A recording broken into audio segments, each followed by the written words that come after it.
Hello friends, आज आपण बनवतोय नारळाची बर्फी. फ्रेंड्स, मी 3 नारळ घेतलेत. पहिले त्याचे छोटी छोटी कापं करून घेतोय आणि मग त्याच्यानंतर मिक्सरमध्ये यांना आपण असं पिसून घेऊया. तर हे आपण 3 नारळ ग्राइंड करून घेतलेले आहेत. तूप आहे आपल्याकडे.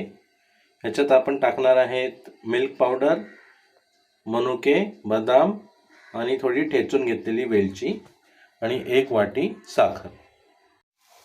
तर असं हे किसलेलं नारळ किंवा ग्राइंड केलेलं नारळ चांगलं तुपात परतून घ्यायचं आहे. आपण हे आता परतून घेतलेलं आहे मध्यम आचेवर. ह्यामध्ये आता आपण साखर टाकणार आहोत. आपण ह्याच्यात आता साखर ॲड करतोय. 1 वाटी साखर मी टाकतोय 3 नारळांसाठी.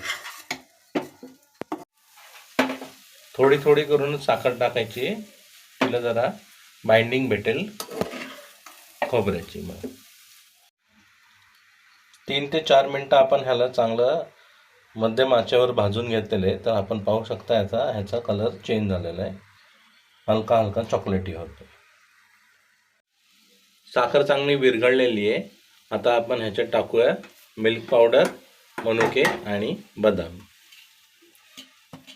मी सगळं एकत्रच टाकतोय म्हणजे तिघांचा टायमिंग सेम राहणार आहे शिजण्याचा.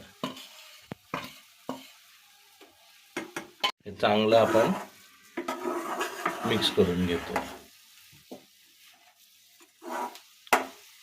हे टाकल्यानंतर आपण 3 ते 4 मिनटं ह्याला चांगलं शिजू देऊया.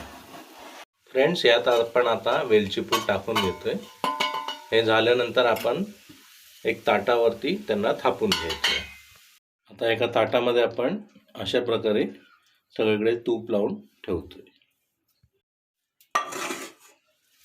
आता हे आपण ह्याच्यावर थापून घेतोय व्यवस्थित. हे आपण व्यवस्थित थापून घेतलंय. आता ह्याला किमान 2 ते 3 तास सुकू द्यायचंय. त्याच्यानंतर आपण त्याची व्यवस्थित वडी काढू शकतो. हे आता व्यवस्थित असं आपण कट करून ठेवूया आणि ह्याला 2 ते 3 तास सुकवायला ठेवायचे. मग त्याच्या आपण वडी बाहेर काढू शकतो.